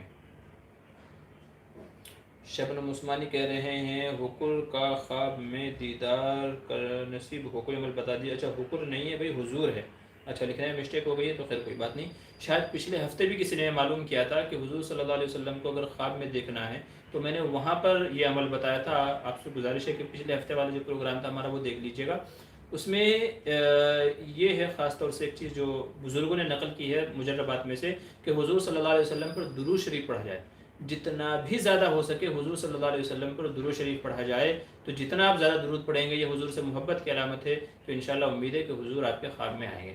دوسرا عمل یہ کرنا ہے کہ سنتوں کا آپ کو اہتمام کرنا ہے. کھانے کی سنتیں, پینے کی سنتیں, پہننے کی سنتیں, سونے کی سنتیں, اٹھنے کی سنتیں, کاروبار کی سنتیں, ٹھیک ہے, ایسے نمازوں کی سنتیں. تو جو سنتیں ہیں, چونکہ حضور نے فرمایا کہ جو میری سنتوں کا اہتمام کرے گا میں اس سے محبت کروں گا, ٹھیک ہے, جس سے میں محبت کروں گا وہ جنت میں میرا ساتھی ہوگا. تو سنتوں پر عمل کرنا یہ دلیل ہے کہ آپ کو حضور سے محبت ہے, اور جب حضور سے محبت ہوگی تو انشاءاللہ حضور خواب میں تشریف لائیں گے. تو یہ دو عمل علماء نے نقل کیے ہیں, ایک سنتوں کی پابندی, دوسرے درود شریف کی پابندی زیادہ سے زیادہ. یہ دو عمل کر لیں گے تو انشاءاللہ حضور کی زیارت امید ہے کہ آپ کو نصیب ہوگی. جن لوگوں کو ہوئی ہے انہوں نے یہ اپنے تجربات میں سے نقل کیا ہے. اچھا محمد خلیل خان کہہ رہے ہیں کسی کو دین کی بات بتائی اور اس شخص نے کہا پہلے آپ عمل کرو پھر میں کروں گا. آپ کا کام دیکھیے بتانا ہے, آپ نے بتا دی, بات ختم ہو گئی. اب وہ کیا کہتا ہے آپ سن کر کے اس کو اگنور کریں, ٹھیک ہے, یا اس کو اچھے انداز سے سمجھانے کی کوشش کریں. باقی اس طرح آدمی کو نہیں کہنا چاہیے. اگر کوئی سمجھا رہا ہے تو ظاہر ہے ہمارے فائدے کے لیے جو کہہ رہا ہے, قطع نظر اس سے کہ اس کا عمل کیا ہے، قطع نظر اس سے کہ اس کا عمل کیا ہے۔ ایک کہاوت ہے کہ بھئی اگر پاخانے میں سونا پڑا ہوا ہو تو آپ کیا کریں گے؟ چھوڑیں گے؟ نہیں نا، آپ کیا کریں گے؟ اس کو اٹھائیں گے، دھل لیں گے، اس کو اٹھائیں گے، دھل لیں گے، چونکہ یہاں سونے کی ویلیو ہے۔ تو وہی کام آپ کو کرنا ہے کہ اگر آپ کو کوئی اچھی بات بتاتا ہے تو اچھی بات کو ایکسیپٹ کر لینا ہے۔ ہم کو اس سے مطلب نہیں ہے کہ وہ کرتا ہے کہ نہیں کرتا ہے، اگر ہم کریں گے ہمیں فائدہ ہوگا تو بس ہمارے متمح نظر، ہمارے پیش نظر یہ رہنا چاہیے کہ بھئی اس نے اچھی بات بتائی ہے تو بس عمل کروں گا، میرا فائدہ ہے۔ وہ کرتا ہے نہیں کرتا ہے اس کا عمل ہے، وہ کرے گا تو اس کو بھی فائدہ ہوگا، وہ نہیں کرے گا تو اس کو فائدہ نہیں ہوگا۔ لیکن اگر آپ کر لیں گے فائدے کی بات ہے تو آپ کو تو فائدہ ہونا یقینی ہے، تو اس لیے آپ قبول کر لیجیے، اس طرح کی باتیں نہیں بولنی چاہیے۔ اچھا بشیر کہہ رہے ہیں پھر سسر آ کر آدھی رات کو چیک کر کے لائے، پھر میرے ماں باپ گالیاں نکالنے لگے، فون کیوں کیا، ایسا ویسا کہنے لگے، کیوں کرے سمجھ میں نہیں آ رہا ہے مفتی صاحب۔ یہ ساری جہالت والی باتیں ہیں، ایسے گھر کو میں تو جاہل کہتا ہوں، وہ چاہے بھلے ہی کتنے پڑھے لکھے کیوں نہ ہو، لیکن جو خود تو کرتے نہیں ہیں، ٹھیک ہے، خود تو غور و فکر کیا نہیں ہے، کسی دوسرے کو اگر بلایا تو اس پہ الٹا الزام انہیں کو دے رہے ہیں، تو میں تو کہتا ہوں کہ وہ جہالت ہے، حد درجہ جہالت ہے۔ جو کام یار آپ کو کرنا چاہیے تھا، جب آپ نے نہیں کیا تو وہ کیا کرے گی بیچاری؟ مرے گی کیا؟ مرے گی، تکلیف سہے گی، آپ کو بڑی آسان لگتی ہے، اللہ نہ کرے کبھی آپ کے اوپر آئے نا تب آپ کو معلوم پڑے گا۔ تو میں تو یہ کہتا ہوں جہالت ہے بھائی، حد درجہ جہالت ہے، اللہ ایسے لوگوں کو سمجھ دے۔ اسی لیے کہا گیا کہ بچوں کی شادیاں کرو دیندار گھرانے میں، جو گھرانہ دیندار ہوگا تو ان کو اللہ کا خوف ہوگا، وہ تکلیف میں سب سے پہلے آپ کے ساتھ کھڑے ہوں گے۔ جن کا گھرانہ دیندار نہیں ہے، صرف پیسے پانی کو دے کر کے شادیاں کی گئی ہیں، پھر وہاں اسی طرح کے معاملات ہوتے ہیں۔ تو اس لیے اپنی بچوں کی شادیاں دیندار گھرانے میں کراؤ، بھلے ہی غریب کیوں نہ ہوں، کیونکہ ہر ضرورت کے موقع پر، ہر پریشانی، ہر تکلیف میں وہ ان کے ساتھ میں کھڑے رہیں گے۔ تو اس لیے دیندار گھرانے میں بچوں کی شادیاں کرو۔ مفتی صاحب اگر نماز پڑھتے ہوئے دوپٹے سے 2-3 بال نکل جائیں کیا نماز ادا ہوگی؟ ایچ خان کا سوال ہے۔ دیکھیں عورت کے بال بھی علماء نے سطر کے اندر شمار کیے ہیں۔ آپ نے 2-3 بال کا مسئلہ پوچھا ہے تو 2-3 بال کا تو میرے ذہن میں نہیں ہے، البتہ چوتھائی کا مسئلہ تو میرے ذہن میں ہے کہ اگر چوتھائی بال کھل جائیں تو اب تو نماز نہیں ہوگی۔ 2-3 بالوں کا مسئلہ، چونکہ 2-3 بال تو بہت معمولی ہیں، اور آدمی اگر عورت پورا دھیان کرے تو شاید تب بھی کوئی نہ کوئی بال رہ جائے، تو 2-3 بالوں کا مجھے دیکھنا پڑے گا۔ البتہ چوتھائی کا یقینی ہے کہ اگر چوتھائی حصہ کھل گیا بالوں کا تب تو نماز نہیں ہوگی۔ 2-3 بالوں کا ہے، آپ مجھے میسج چھوڑ دیجیے گا کسی ویڈیو یا کمنٹ میں انشاءاللہ، تو میں تھوڑا مطالعہ کر کے واپس دیکھ کے تحقیق کر کے آپ کو اس کا جواب بتا دوں گا۔ نیاز محمد کہہ رہے ہیں جی حضرت اپنی بیوی سے صحبت کرنے کے فوراً بعد غسل کرنا چاہیے یا فجر اذان تک تاخیر کر سکتے ہیں؟ اگر کسی نے فجر کے بعد غسل جنابت کیا تو وہ گنہگار تو نہیں ہوگا؟ دیکھیں فوراً غسل کرنا ضروری نہیں ہے، بعض لوگوں نے اپنے ایسے واقعات بتائے، جی ہم نے سنا تھا کہ بھائی فوراً غسل کر لینا چاہیے نہیں تو فرشتے لعنت کرتے ہیں، فرشتے لعنت کرتے ہیں، آدمی ناپاک رہتا ہے، تو فوراً غسل کر لینا چاہیے۔ انہوں نے اپنے واقعات ایسے بتائے کہ جی باوجود یہ کہ جوائنٹ فیملی تھی مگر ہم لوگوں نے پھر بھی چپ چاپ سے جا کے آرام سے نیچے کپڑے رکھ کر کے تاکہ پانی کپڑوں پہ گرے، آواز نہ آئے، تو اس طریقے سے ہم لوگوں نے غسل کیا ہے۔ تو انہوں نے اپنی پریشانیاں بتائی ہیں، اب وہ ٹائم پہ لوگوں نے مسئلے معلوم نہیں کیے یا ان کو پتہ نہیں تھا، ان کی غلطی ہے بہرحال، لیکن یہ ہے کہ فوراً غسل کرنا ضروری تو نہیں ہے، ٹھیک ہے، آپ فجر تک مؤخر کر سکتے ہیں، فجر کی نماز سے پہلے آپ غسل کر لیجیے اطمینان سے اور پھر جا کر کے نماز پڑھیے۔ تو آپ فجر کی نماز تک یا اس کے بعد تک بھی آپ غسل کر سکتے ہیں، فوراً غسل کرنا ضروری نہیں ہے۔ ہاں یہ ہے کہ نماز سے پہلے پہلے غسل کر لیا جائے، البتہ ساتھ میں یہ ہے کہ جیسے ابھی ہم بستری کی ہے تو بہتر ہے کہ وضو کر کے آپ سو جائیں، بہتر ہے کہ غسل تو نہ کریں لیکن وضو تو کم از کم کر ہی سکتے ہیں نا۔ ویسے بھی آدمی ہم بستری کے بعد میں کم از کم اپنے عضو مخصوص کو صاف کرنے کے لیے، دھلنے کے لیے باتھ روم میں جاتا ہی ہے، باتھ روم میں جاتا ہی ہے تھوڑی سی صاف صفائی کرنے کے لیے، تو اسی وقت میں وضو بھی کر لیا جائے پھر سو جائے، کوئی مسئلہ نہیں ہے۔ تو وضو کر لینا زیادہ بہتر ہے، افضل ہے، پھر صبح میں اٹھ کر کے کیا کر لیا جائے، غسل کر لیا جائے۔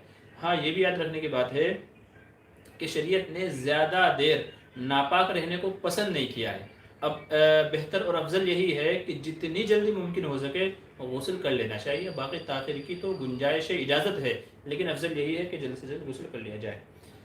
علی اکبر کہہ رہے ہیں مفتی صاحب کیا یہ شیطانی وسوسے ہیں کہ مجھے خیال آتے ہیں کہ میں جان بوجھ کر کفر شرک کیا ہوں اور میں بھول چکا ہوں؟ جی شیطانی وسوسے ہی ہیں، میں نے شروع میں عرض کیا تھا، یہ شیطانی وسوسے ہی ہیں سب، تاکہ آدمی کے عقائد و اعمال کو خراب کرے۔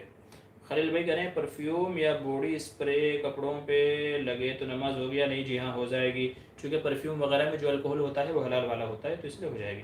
ایم ڈی عاطف کہہ رہے ہیں مجھے مفتی صاحب کیا خواتین کا پھوپھا سے پردہ ہے اور سسرال میں جوان سسر ہو تو کیا پردہ ہوگا؟ دیکھیں پھوپھا جی سے تو پردہ ہے، پھوپھا جی سے تو پردہ ہے چونکہ وہ غیر محرم ہے۔ اور رہ گئی بات سسر کی، تو سسر اگرچہ محرم ہے لیکن علماء فرماتے ہیں کہ اگر سسر جوان ہو، سسر اگر جوان ہو تو پھر بہتر یہی ہے کہ احتیاط کی جائے، چونکہ شیطان کب بہکا دے، پھسلا دے، غلط خیالات دل کے اندر لا دے پتہ نہیں ہے۔ تو اگر سسر جوان ہے تو پھر احتیاط اسی میں ہے کہ پردہ کر لینا چاہیے، اگرچہ شرعی نقطۂ نظر سے محرم ہے، پردہ تو نہیں ہے، لیکن اگر جوان ہے گناہ میں مبتلا، کہتے ہیں نا کہ احتیاط علاج سے بہتر ہے، تو پہلے ہی احتیاطاً کیا کر لینا چاہیے، پردہ کر لینا چاہیے۔ خلیل بھائی کہہ رہے ہیں محرم اور غیر محرم کسے کہتے ہیں؟ اس میں ذرا ڈاؤٹ ہے مجھے۔ جس سے آدمی کا کبھی بھی نکاح نہیں ہو سکتا، جس سے رشتہ حرام ہے وہ محرم ہے، اور جس سے رشتہ نکاح ہو سکتا ہے وہ کیا ہے، غیر محرم ہے۔ آسان سا یاد رکھنے کا پوائنٹ ہے کہ جس سے نکاح کر سکتے ہیں وہ غیر محرم ہے، آپس میں غیر محرم کہلائیں گے، اور جس سے نکاح نہیں ہو سکتا وہ کیا ہو، وہ محرم کہلائے گا۔ جیسے باپ بیٹی کا رشتہ ہے، ٹھیک ہے، باپ بیٹی کا رشتہ ہے، ماں اور بیٹے کا رشتہ ہے، بھائی بہن کا رشتہ ہے، دادا پوتی کا رشتہ ہے، چاچا اور بھتیجی یا بھتیجے اور چاچا کا رشتہ ہے، ایسے ہی ماموں اور بھانجی کا رشتہ ہے، ماموں بھانجی کا رشتہ ہے، ٹھیک ہے۔ تو یہ رشتے ایسے ہیں کہ ان کا کبھی بھی نکاح نہیں ہو سکتا، ٹھیک ہے۔ ایسے ہی بیوی کے رہتے ہوئے سالی کا ہے کہ خیر سالی تو غیر محرم کہلائے گی، سالی تو محرم نہیں ہوگی، لیکن بیوی کے رہتے ہوئے سالی سے نکاح جائز نہیں ہے، وہ الگ مسئلہ ہے، لیکن سالی کیا ہے، غیر محرم ہے۔ تو جس سے کبھی نکاح نہیں ہو سکتا وہ محرم ہے، اور جس سے نکاح ہو سکتا ہے، جیسے ماموں کی بیٹیاں، پھوپھا کی بیٹیاں، خالہ کی بیٹیاں، خالہ زاد، پھوپھا زاد، تو یہ کیا ہے، یہ سب کے سب کیا کہلائیں گے، یہ غیر محرم کے دائرے میں آئیں گے۔ تو سیدھا سا یاد رکھنے کا پوائنٹ ہے کہ جس سے نکاح نہیں ہو سکتا وہ محرم ہے، اور جس سے نکاح ہو سکتا ہے وہ کیا ہے، غیر محرم ہے۔ اچھا بھائی، ہمارے پروگرام کو 56 منٹ یعنی تقریباً 1 گھنٹہ ہو گیا ہے، تو اس لیے آپ حضرات سے گزارش ہے کہ اب اور سوال نہ کریں۔ جن حضرات کے سوالات کے جواب سوال آئے ہوئے ہیں بس میں انہیں کے جواب دے دیتا ہوں۔ اچھا بشیر کیا کہہ رہے ہیں، مفتی صاحب ہجامہ کیسے سمجھا نہیں؟ بھئی ہجامہ کپنگ بھی جس کو کہتے ہیں آج کے زمانے میں، کپنگ کرانا، تو آپ وہ نیٹ پہ سرچ کریں گے نا ہجامہ تو آپ کو معلوم پڑ جائے گا، جس میں گندا خون نکالتے ہیں کپ لگا کر کے، جسم پہ کئی جگہ کپ لگا کر کے، سر میں، گدی میں، کمر پہ، تو ہجامہ آپ نیٹ پہ سرچ کریں گے، یوٹیوب پہ سرچ کریں گے تو آپ کو معلوم پڑ جائے گا اور مل جائے گا۔ محمد نعمان کہہ رہے ہیں السلام علیکم، محمد صلی اللہ علیہ وسلم 4 مرتبہ قرآن کریم میں ذکر آیا، اچھا حضور کا نام 4 مرتبہ آیا ہے۔ بھئی دیکھیں یہ جنرل نالج کے سوال آتے ہیں تو نارملی میں ایسے سوالوں کا جواب نہیں دیتا، چونکہ یہ چیزیں آپ کو کہیں نہ کہیں مل جائیں گے، اور یہ کوئی ضروری سوال نہیں ہے کہ جس کے بغیر آپ کا کوئی عمل رک رہا ہو۔ ہمارا جو یہ سوال جواب کا جو پروگرام ہے اس کا مقصد یہ ہے کہ آپ کے ذہن میں جو سوال جواب ہوتے ہیں، جو آپ کے روزمرہ زندگی میں پیش آمدہ مسائل ہوتے ہیں، تاکہ یہاں ان کا حل آپ کو بتایا جا سکے، تاکہ عمل کرنے میں آپ کو آسانی ہو۔ جہاں بات جنرل نالج کیا جاتی ہے تو وہ کوئی واجبی ضروری سوال نہیں ہے، وہ آپ کو بعد میں معلوم ہو سکتا ہے، تو اس لیے میں یہاں ایسے سوالوں کے جواب نہیں دیتا ہوں۔ ایم ڈی عاطف کہہ رہے ہیں مفتی صاحب اگر نماز پڑھتے وقت ہے ضائع تو کیا کرنا ہے؟ بھئی اگر ہے نماز پڑھتے ہوئے آ گیا تو نماز ٹوٹ گئی اور نماز کی قضا بھی نہیں ہے، ٹھیک ہے، نماز کی قضا بھی نہیں، تو اگر حیض آ گیا تو نماز آپ کی ٹوٹ گئی، اب آپ نماز چھوڑ دیں وہیں کے وہیں، اور اپنا پاکی وغیرہ جو بھی پیڈ وغیرہ جو عورتیں لگاتی ہیں اپنا وہ لگ جائیں، نماز آپ کی ٹوٹ گئی اور آگے کی سب نمازیں آپ کے اوپر معاف ہے جب تک کہ حیض میں رہیں گے۔ عبد الواحد السلام علیکم مفتی صاحب، جو لوگ خودکشی کرتے ہیں کر کے مرتے ہیں ان کا روح دنیا ہی میں رہتا ہے یا برزخ میں؟ دیکھیے ان کی روح تو عالم برزخ میں چلی جاتی ہے، چونکہ مقام جو ہے نا وہ 2 ہی ہیں، یا تو اچھا ہے یا تو برا ہے۔ تو جو نیک لوگ رہتے ہیں ان کی روحیں اعلیٰ علیین میں رہتی ہیں، اور جو برے لوگ ہوتے ہیں تو ان کی روحیں سجین میں رہتی ہیں۔ تو برزخ، عالم برزخ جس کو کہا جاتا ہے، تو تمام لوگوں کی روحیں، وہ چاہے اپنی موت مرا ہے، خودکشی کر کے مرا ہے، کسی نے مرا ہے، کیسے بھی مرا ہے، جب روح نکل گئی تو وہ عالم برزخ میں چلی جاتی ہے، اور قیامت تک وہیں انتظار کرتی ہے، جب قیامت ہوگی اللہ تعالیٰ دوبارہ انسان کے جسم میں ڈالیں گے۔ یہ جو لوگوں میں مشہور ہے کہ بھئی کسی نے خودکشی کی تو اس کی روح بھٹکتی رہتی ہے دنیا میں، یا کسی کو کسی نے مار ڈالا ہے، قتل کر دیا ہے، تو اس کی روح بھٹکتی رہتی ہے جب تک کہ انصاف نہ ملے، یہ سارے غیر اسلامی عقیدے ہیں، جسے آواگون کہا جاتا ہے، جو کہ کفریہ شرکیہ عقیدے ہیں۔ تو یہ اسلامی عقیدے نہیں ہیں، کسی کی روح دنیا میں نہیں آتی ہے دوبارہ، اللہ تعالیٰ کے پاس چلی گئی ہے تو وہ اللہ تعالیٰ کے پاس ہی رہتی ہے عالم برزخ میں۔ فیاض احمد کہہ رہے میرے ابو کے لیے دعا کی درخواست ہے، اور میرے بھائی کے لیے بھی، اللہ تعالیٰ صحت و عافیت عطا فرمائے، جو بھی مشکلیں ہیں جو بھی مسئلے ہیں اللہ تبارک و تعالیٰ سب کو ختم فرمائے، نوکری وغیرہ جو بھی اللہ تعالیٰ حلال روزی عطا فرمائے۔ ایم ایس حسین السلام علیکم، جی وعلیکم السلام۔ نمیرہ السلام علیکم ورحمۃ اللہ وبرکاتہ، مفتی صاحب کیا لپسٹک لگا کے نماز پڑھ سکتے ہیں؟ جی ہاں نماز پڑھ سکتے ہیں، بس شرط یہ ہے کہ آپ کی لپسٹک میں کوئی حرام چیز نہ ملایا گیا ہو۔ جو بھی آپ جس بھی کمپنی کے جس بھی برانڈ کی لپسٹک استعمال کرتے ہیں تو اس کا وہ آتا ہے انگریڈینٹ جس کو کہتے ہیں، یعنی اس کے اندر کیا کیا چیزیں ڈالی گئی ہیں، تو آپ ایک بار وہ چیک کر لیجیے، وہ پڑھ لیجیے۔ تو اگر لپسٹک میں کوئی حرام چیز نہیں ملائی گئی ہے تو لپسٹک لگانا جائز ہے، اور وہ اس کو لگا کر کے آپ نماز بھی پڑھ سکتے ہیں۔ وضو کر لیا تھا اور وضو کے بعد لپسٹک لگا لی تو آپ چاہیں تو پڑھ سکتے ہیں، کوئی مذائقہ نہیں ہے۔ بزم بیان ماشاءاللہ مفتی صاحب آج آپ بہت خوبصورت لگ رہے ہو، اللہ آپ کے حسن میں اضافہ فرمائے، آمین ثم آمین۔ اللہ تعالیٰ آپ کی دعا کو قبول فرمائے اور نظر بد سے حفاظت فرمائے۔ جب کوئی چیز اچھی لگے تو نبی کریم صلی اللہ علیہ وسلم نے ہم کو یہ تعلیم دی ہے کہ ماشاء اللہ لا قوت الا باللہ، یہ پڑھ لیا کرو تو نظر سے اور ہر برائی سے محفوظ رہ جاؤ گے۔ ماشاء اللہ لا قوت الا باللہ، تو انشاءاللہ امید ہے کہ کوئی چیز نظر وغیرہ آپ کو نقصان نہیں پہنچا پائے گی۔ تو جب بھی کوئی بھی چیز اچھی لگے، وہ چاہے کوئی انسان ہو، کوئی بچہ ہو، ٹھیک ہے، کوئی گاڑی ہے، دکان ہے، مکان ہے، کوئی بھی چیز ہو، جب اچھی لگے تو ماشاءاللہ لا قوت الا باللہ کہہ لیا کرو۔ غیر محرم کی بات نہیں کر رہا ہوں، ٹھیک ہے، کہا غیر محرم کی فوٹو کو دیکھ کر کے، لڑکیوں کو فوٹو کو دیکھ کر کے ماشاءاللہ کہنے لگے تو یہ تو کسی نے مجھ سے پوچھا تھا ابھی، کیسے کسی کے فوٹو پہ کمنٹ کرنا ماشاءاللہ، تو یہ کفر ہے کیا؟ تو ظاہر سی بات ہے غیر محرم کو دیکھ کر کے ماشاءاللہ کہنا تو یہ تو واقعی عقیدے کی خرابی کی بات ہے کہ جو چیز حرام ہے آپ اس کی تعریف کر رہے ہو، تو گویا آپ حرام کو پروموٹ کر رہے ہو۔ آپ کیا کر رہے ہو؟ حرام کو پروموٹ کر رہے ہو، کل کو وہ اور پکچر ڈالے گی اور فوٹو نئے وہ طریقے سے نکالے گی، تو غیر محرموں کی فوٹو کو دیکھ کر کے ماشاءاللہ کہنا یہ تو گناہ کے اندر داخل ہے۔ تو ان کی بات نہیں کر رہا ہوں، وہ سب چیزیں نہیں ہیں، بلکہ کوئی اچھا کوئی آدمی اچھا لگا، جیسے آپ نے مجھے بولا ہے اس کے لیے شکریہ جزاک اللہ، کوئی چیز ہے، گاڑی ہے، دکان ہے، مکان ہے، فلیٹ، کوئی اس طرح کی چیزیں ہیں، تو اگر اس طرح کی چیز اچھی لگتی ہے تو پھر ماشاءاللہ لا قوت الا باللہ کہہ لیا کریں، تاکہ نظر کے جو بھی نقصانات ہیں ان سے حفاظت ہو سکے۔ جی محمد جمال کہہ رہے ہیں میں نے فجر پڑھنے کے بعد خواب میں دیکھا کہ میں یا حیو یا قیوم برحمتک استغیث کا ورد مجھے نیند میں بھی محسوس ہو رہا تھا، کیا اللہ نے اشارہ دیا کہ پریشانی سے نجات اسے پڑھنے میں؟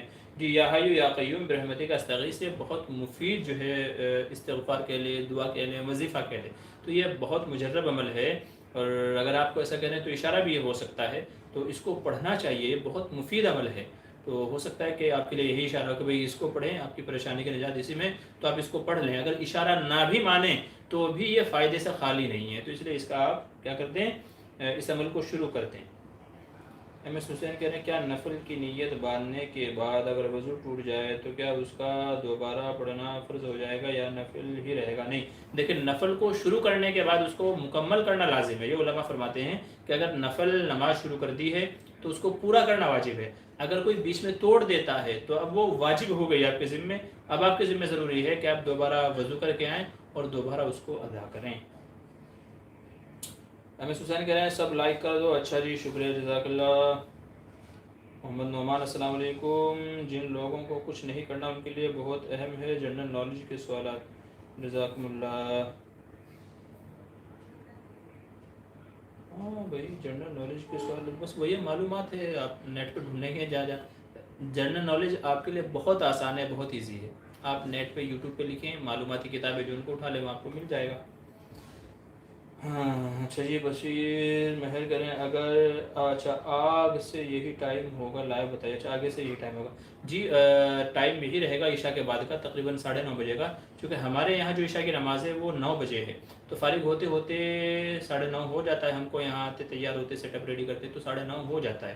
تو ہم نے اس سے پہلے مشورہ کیا تھا حضرات سے کہ بھائی مغرب عشاء کے بیچ میں ہے اتنا ٹائم کہ 1 گھنٹے کا پروگرام ہو سکتا ہے مغرب عشاء کے بیچ میں، لیکن اکثر حضرات کی رائے یہ تھی کہ نہیں عشاء کے بعد ہی رکھا جائے، تو اس لیے ہم نے عشاء کے بعد کا رکھا ہوا ہے، اور سنڈے کے دن ہی ہے اور عشاء کے بعد کا ہی چلا رہا ہے، تو ابھی تو عشاء کے بعد ہی ہوگا، ٹھیک ہے نا، تو عشاء کے بعد ہی چلے گا ابھی تو۔ باقی اگر آپ لوگ میں چونکہ دیکھیے ویورس آپ ہیں، سوال جواب کرنے والے آپ ہیں، تو ہم تو آپ کے اعتبار سے آپ کی رعایت رکھیں گے، تو اگر آپ بولیں نہیں اکثر حضرات مغرب بعد حاضر ہوں گے تو ہم مغرب بعد پروگرام کو سیٹ کر دیں گے، تو جیسے آپ حضرات کی رائے ہے ویسے ہم اپنا پروگرام بنا لیتے ہیں۔ تو اکثر حضرات کی عشاء کے بعد کی رائے تھی تو عشاء بعد چلا رہا ہے. پھر اگر آپ لوگ رائے دیں گے نہیں مغرب کے بعد رکھا رہا ہے تو مغرب بعد سیٹ کر دیا جائے گا, کوئی مسئلہ نہیں ہے. اچھا کیا کہہ رہے ہیں عدنان خان, جناب وراثت کے متعلق پوچھنا ہے. دیکھیں وراثت کے مسئلے بڑے مشکل ہوتے ہیں. ویسے وراثت پہ میری کئی ساری ویڈیوز ہیں, اور پلے لسٹ میں اگر آپ جائیں گے چینل پہ جا کر کے پلے لسٹ میں جائیں گے تو لسٹ میں وراثت کے تعلق سے جو ویڈیوز ہم نے ڈالی ہوئی ہیں ان کی لسٹ ہے, وہاں کئی ساری ویڈیو ہیں, وہاں آپ کو مل جائے گی. باقی یہ ہے کہ وراثت کا مسئلہ ہے تو آپ مجھے فون کر کے یا کسی بھی مفتی کو فون کر کے تب پوچھیے گا, کیونکہ وراثت کے مسئلے تفصیل وار ہوتے ہیں. آپ نے مجھے کچھ بتایا, میں نے مسئلہ بتا دیا, حالانکہ کوئی اور بھی وارث تھا جس کا آپ نے خیال نہیں کیا, جس کو آپ نے گنوایا نہیں, شمار نہیں کرایا, تو مسئلہ پورا بدل جائے گا. تو اس لیے وراثت کے مسئلے کو فون پہ ہی معلوم کیا جائے, یا تو لکھ کر کے پوری شکل تمام تفصیل لکھ کر کے تب وراثت کا مسئلہ معلوم کیا جائے, تاکہ اس میں کوئی بھول چوک غلطی نہ ہو. تو اس لیے آپ کے لیے مشورہ یہی ہے کہ آپ فون پہ معلوم کریں. ایم ایس حسین مفتی صاحب میرے لیے دعا کریں, اللہ آپ کی تمام جائز تمناؤں کو پورا فرمائے. بھائی وقت ہو گیا ہے ہمارے پروگرام کا, 1 گھنٹہ 5 منٹ ہو گئی ہے, تو اس لیے آپ سے گزارش ہے کہ آپ حضرات کے اور جو سوالات ہیں تو انشاءاللہ اگلے ہفتے کے لیے آپ اٹھا کر کے رکھ لیجئے, تاکہ اگلے ہفتے ان کا جواب دیا جا سکے. ایک آدھ سوال ہے, میں بس ان کا جواب دے کر کے آپ سے اجازت چاہوں گا, ٹھیک ہے. ذاکر حسین کہ مسجد اقصیٰ کی طرف رخ کر کے کون سی قوم نماز پڑھتی تھی مسجد حرام کی طرف رخ سے پہلے؟ مسجد اقصیٰ کی طرف تو رخ کر کے سب سے پہلے مسلمانوں کو ہی حکم دیا گیا تھا. پہلے شروع میں مسلمانوں کو ہی حکم دیا گیا تھا مسجد اقصیٰ کی طرف رخ کر کے نماز پڑھنے کا. 16 یا 17 مہینے نماز پڑھی, تقریباً 1.5 سال نماز پڑھی, پھر اس کے بعد حکم دے دیا گیا کہ بیت اللہ کی طرف رخ کر کے نماز پڑھے. ہاں مسلمانوں سے پہلے یہود و نصارہ یعنی یہودی اور عیسائی وہ بیت المقدس کی طرف مسجد اقصیٰ کی طرف رخ کر کے نماز پڑھتے تھے, چونکہ ان کا قبلہ وہی تھا. عدنان خان بھائی آپ کے میں سوال کو اسکپ کر رہا ہوں, چونکہ وراثت کا مسئلہ ہے تو آپ فون پہ مجھے معلوم کیجیے گا, اس لیے آپ کے سوال پہ اسکپ کر رہا ہوں. بشیر مہر 930 یہی ٹائم 9:30 یہ ٹائم, جی یہی ٹائم رہے گا انشاءاللہ. محمد نعمان السلام علیکم مفتی صاحب, سامعین سے التماس ہے کہ مفتی صاحب کے وقت کا خیال رکھیں, تمام سامعین کی بڑی مہربانی ہوگی. جی بہت شکریہ, جزاک اللہ خیر, اللہ آپ کو جزائے خیر دے. چلیے تقریباً اکثر حضرات کے سوالوں کا جواب ہو گیا ہے. اگر کسی ساتھی کا سوال کا جواب رہ گیا ہو تو وہ معاف فرمائیں. میں جان بوجھ کے کسی کا سوال نہیں چھوڑتا ہوں, اکثر کے جوابات دینے کی کوشش کرتا ہوں. کبھی کبھی کسی کا سوال ہو سکتا ہے نکل گیا ہو تو وہ کسی دوسرے یا تو اگلے ہفتے پوچھ لیں, یا ویڈیو کے کمنٹ میں آپ لکھ کے انشاءاللہ کریں گے تو میں اس کا جواب دے دوں گا. تو ابھی کے لیے اجازت دیجیے, 10:40 ہونے والے ہیں, انشاءاللہ پھر آپ حضرات سے ملاقات ہوگی. اچھا دوسری جاتے جاتے آپ سے یہ بات عرض کر دوں, ہمارا جو ایک اور یوٹیوب چینل ہے مفتی بدر موٹیویشنل اسپیکر, مفتی بدر موٹیویشنل اسپیکر, تو آپ حضرات سے گزارش ہے کہ آپ اس کو بھی سبسکرائب کر لیں. ابھی تک کے اب دیکھیں نا اس پہ کتنا 76,000 سبسکرائبر ہیں ہمارے اس چینل پہ, اور اس چینل پہ اب تک 500 بھی سبسکرائبر نہیں ہوئے ہیں. تو اس لیے آپ حضرات سے گزارش ہے کہ ہمارے اس چینل کو بھی سبسکرائب کر لیں, تاکہ اس کا بھی تھوڑا سا ویو بڑھ جائے, سبسکرائب وغیرہ بڑھ جائے. اللہ آپ کو جزائے خیر عطا فرمائے. عدنان خان کہہ رہے ہیں مفتی صاحب اپنا نمبر بتا دیجیے. جی میرا نمبر آپ نوٹ کر لیجیے, 8923896749, 8923896749. آپ ہمارے چینل پہ جا کے اباؤٹ میں اگر جائیں گے تو اباؤٹ میں آپ کو چینل کا جو اباؤٹ ہوتا ہے جس میں تفصیلیں لکھی ہوئی ہوتی ہے کہ بھئی چینل کس سے ریلیٹڈ ہے, کس سے متعلق ہے, چینل میں کیا بتایا جائے گا, تو اس میں آپ کو نیچے ہمارا فون نمبر, ای میل, دونوں چیزیں مل جائیں گی. آپ چاہے تو فون کر لیں, چاہے تو ای میل آپ کر دیجیے, ٹھیک ہے. اور ابھی کے لیے اجازت دیجیے, اور دوسرے چینل کو سبسکرائب کرنا نہ بھولیے. مفتی بدر موٹیویشنل اسپیکر, ویڈیو کے ڈسکرپشن میں لنک موجود ہے, آپ یہاں سے آسانی سے کر سکتے ہیں. ڈسکرپشن کو اوپن کیجئے, لنک موجود ہے, ہمارے دوسرے چینل کو سبسکرائب کیجئے, لنک موجود ہے, لنک پر ٹچ کیجئے اور سبسکرائب کر دیجئے اور ہمیں سپورٹ کر دیجئے. اللہ آپ کو جزائے خیر عطا فرمائے.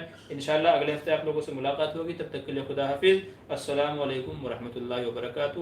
اللہ سب کے جان مال کی حفاظت فرمائے, صحت میں برکت عطا فرمائے اور سب کو حلال رزق عطا فرمائے. آمین ثم آمین.